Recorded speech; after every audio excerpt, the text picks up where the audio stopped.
Bonjour et bienvenue dans cette nouvelle vidéo, j'espère que vous allez bien.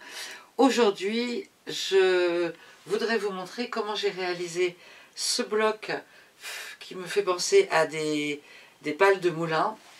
Et ce bloc à partir de carrés composés de deux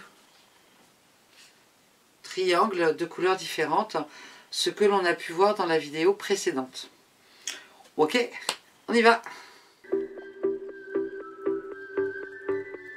Je suis partie du coup d'un centre foncé dans l'idée d'avoir 4 angles un peu foncés et puis des motifs plutôt floraux et plutôt légers à ces niveaux-là. Voilà, donc je suis partie sur cette idée-là. Donc ce que je vais faire maintenant, alors c'est évidemment des modèles où on a, et plus on travaille petit, plus c'est souvent le cas, où on va avoir beaucoup de couture à faire correspondre. Donc il y a deux options. La première option, c'est de faire comme on fait souvent, on coud un premier rang, après on coud le deuxième rang, le troisième et on assemble. Autre possibilité, c'est de coudre du coup motif par motif, c'est-à-dire de coudre chaque moulin et après de rassembler les moulins. Donc les deux sont possibles. En fait, je pense que je vais partir sur l'idée de coudre les moulins ensemble, parce que potentiellement, selon la dimension, il n'est pas exclu que je puisse décider de rajouter éventuellement une bande. Je vais voir. Alors, avant de coudre mes parties ensemble, je vais leur passer un petit coup de fer. Pourquoi? Parce qu'on a beaucoup de couture avec des carrés composés de triangles comme ça. Et donc, avoir quelque chose déjà de bien plat au départ, ça va vraiment faciliter la vie. Donc, ensuite, ce que je vais venir faire... Hop. Donc ensuite, je vais coudre ces deux-là ensemble, et après, je vais les rassembler. Donc ces deux-là, l'un sur l'autre. Je fais correspondre mon angle. J'aligne bien en haut. Alors, je vais faire quelques points. Voilà, et je vais venir aligner en bas.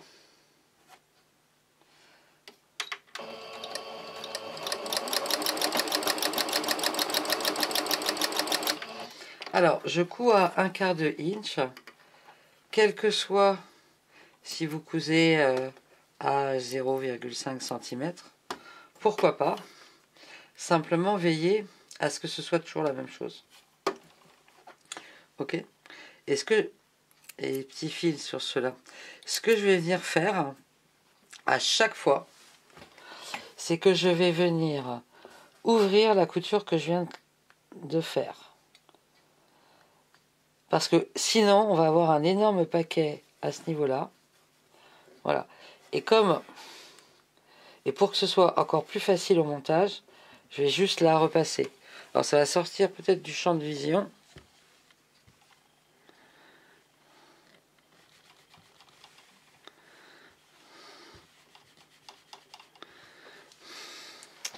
Voilà, je l'ai repassée bien plate. Alors ça peut vous paraître excessif, mais je vous promets que le résultat est complètement différent. Ok, maintenant je vais venir coudre ces deux-là ensemble. On va faire correspondre pareil. Partir de l'angle. Faire correspondre.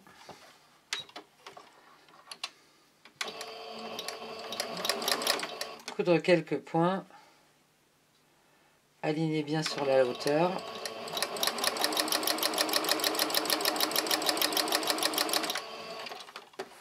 Ok. Comme tout à l'heure, je vais venir d'abord ouvrir ma couture avec les doigts. Alors pourquoi? Parce que du coup après ça se repasse en 1,5 seconde.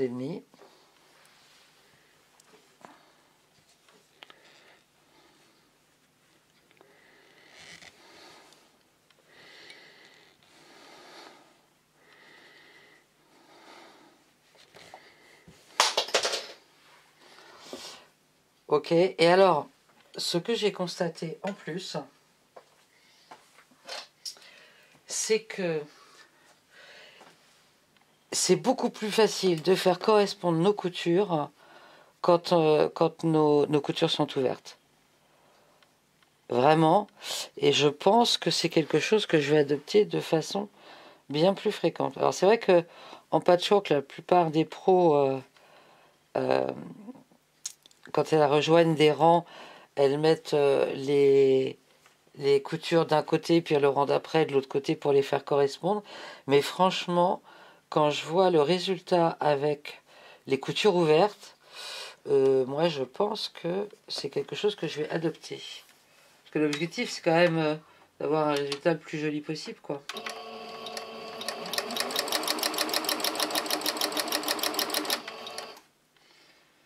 Donc pareil, j'aligne le bas, j'appuie bien fort.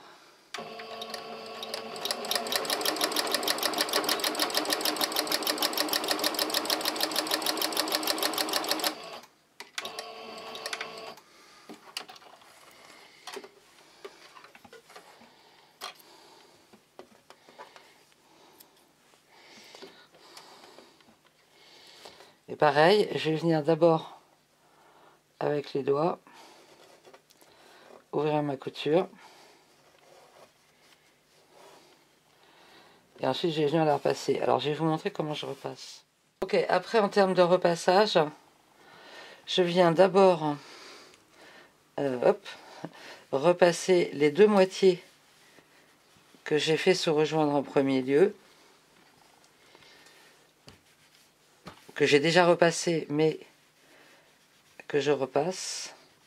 Et ensuite, je viens repasser la couture que je viens de faire, la dernière couture, en m'assurant que tout reste bien à plat partout. Et là, je viens au centre. Alors, j'ai pris mon petit fer. Je viens au centre et j'aplatis bien. Et puis après, je retourne sur l'endroit et je passe un petit coup de fer partout. Et franchement, en termes de jonction, c'est super. Franchement, c'est top. Et c'est super propre de l'autre côté. Et le plus plat que ça puisse être. Ok, donc maintenant tous mes moulins sont montés.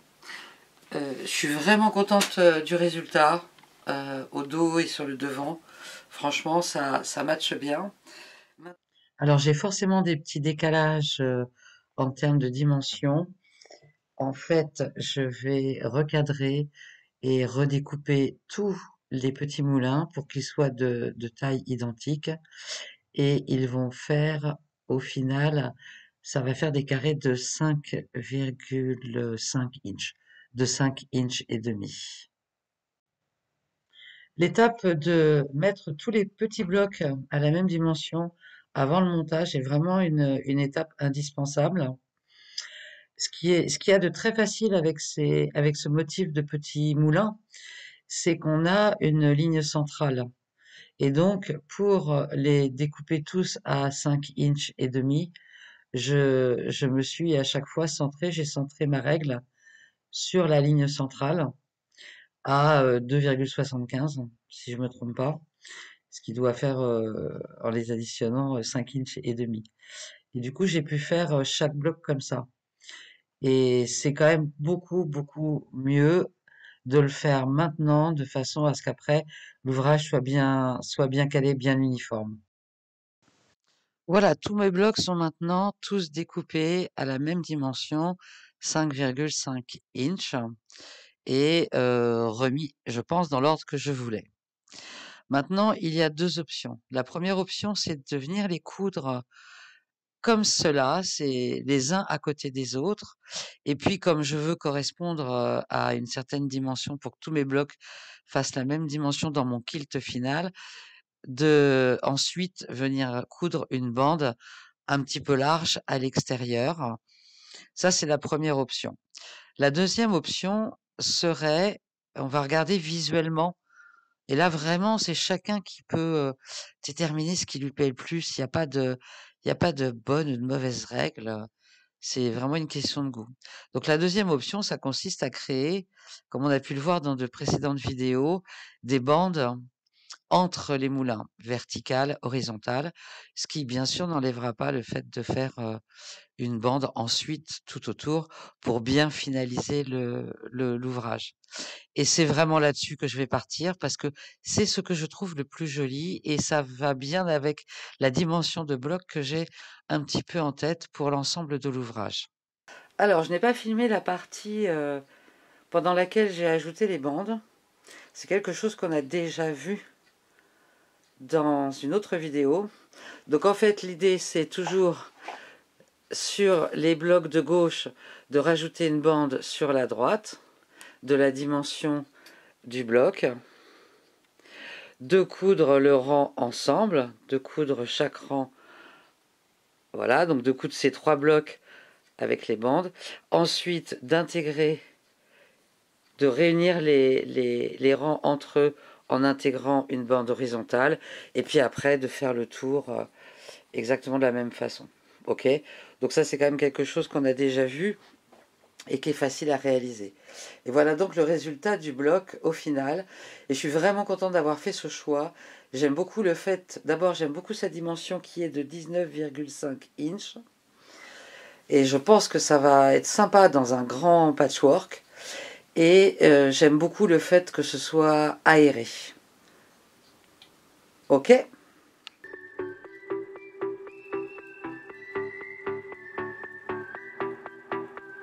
Alors sur le même principe de nos carrés composés de 2 triangles,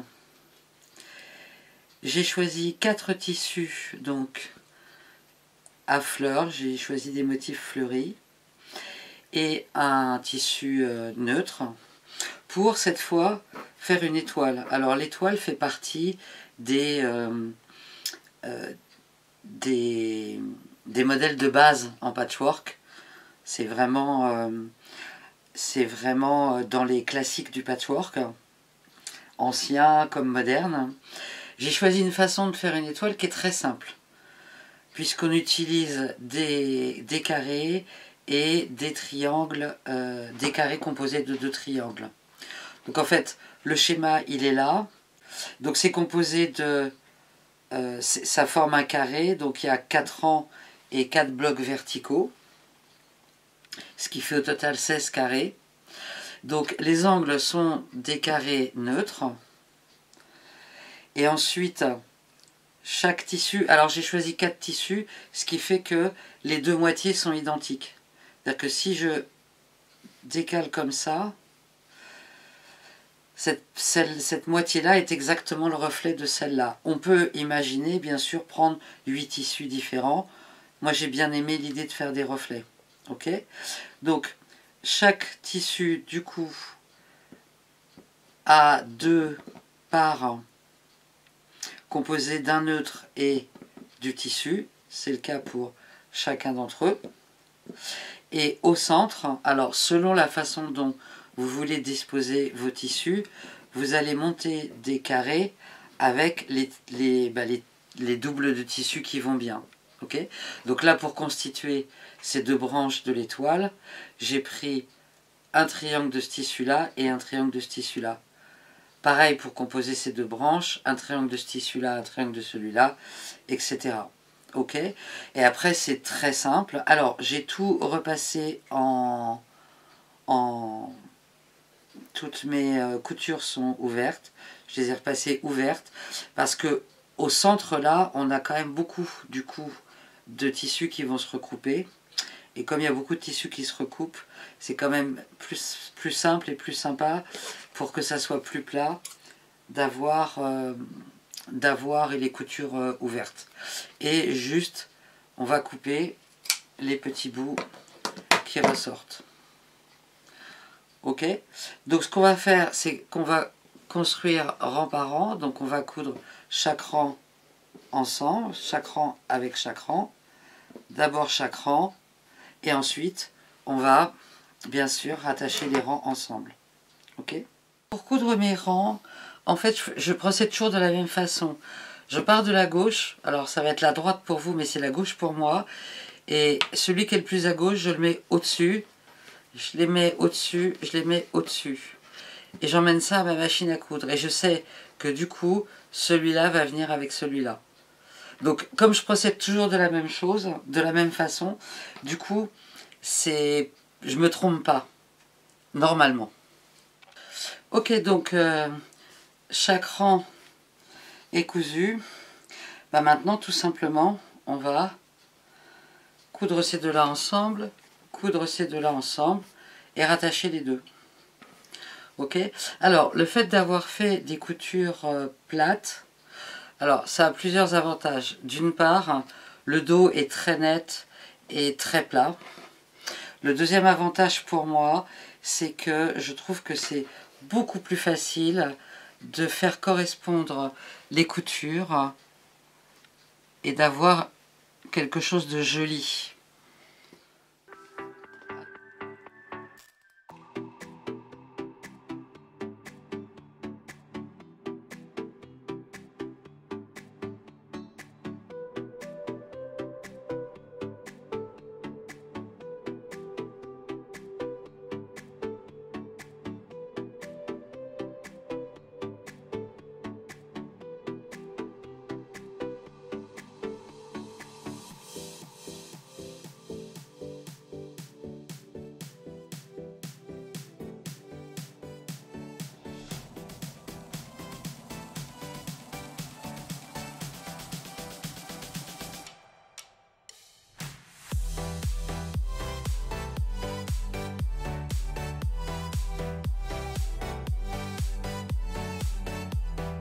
Donc voilà, l'étoile est terminée, elle est cousue et au dos, du coup, toutes les coutures sont ouvertes.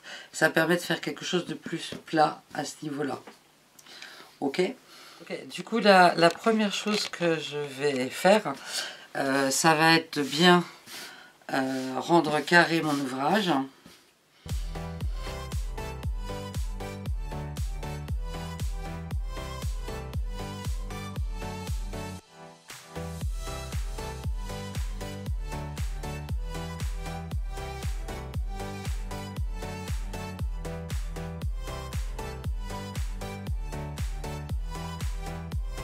Alors, l'ouvrage fait 16,5 sur 16,5 inches. Le bloc numéro 1, il fait de mémoire 19 inches et demi. Donc il faut que j'ajoute 3 inches. Donc 1 inch et demi de chaque côté. Donc pour ajouter 1 inch et demi de chaque côté, je dois découper dans mon tissu de fond des bandes qui vont faire donc 1,5, 1, 3 quarts. Un 3 quarts avec la marge de couture. Je vais découper des bandes de 2 inches, comme ça je suis tranquille. Et c'est au moment où j'assemblerai les blocs que je pourrai affiner les découpes. Donc je vais faire des bandes de 2 inches. Alors le tissu que j'ai choisi, et qui est d'un tout petit ton un peu plus foncé que le fond de l'étoile, j'ai assez de longueur pour pouvoir découper 4 bandes. Donc je vais découper 4 bandes de ce tissu pour venir encadrer l'étoile. Donc ce sont des bandes de 2 inches. Donc j'ai largement de quoi faire le cadre. Je pense que ça va bien rendre, avoir un ton un tout petit peu plus foncé. Je pense que ça peut être quelque chose de très sympa. Alors l'objectif là, c'est d'essayer de garder les coutures à plat quand je vais coudre les bandes. De ce fait, je vais mettre endroit comme mon contre-endroit, mais je vais mettre ma bande en dessous et je vais coudre avec, du coup, l'étoile sur le dessus, de façon à pouvoir systématiquement, quand je vais coudre, chercher à bien laisser les coutures telles qu'elles sont, toutes ouvertes, et qu'il n'y ait pas des coutures qui se replient les unes sur les autres. Donc je pose quelques épingles pour les 2 premiers côtés. Et puis je vais aller coudre ces 2 côtés à la machine.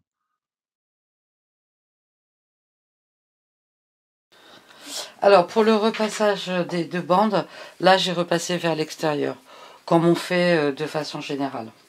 Donc avant de venir coudre les bandes qui vont aller sur le côté, on va tout simplement couper à la bonne dimension nos bandes.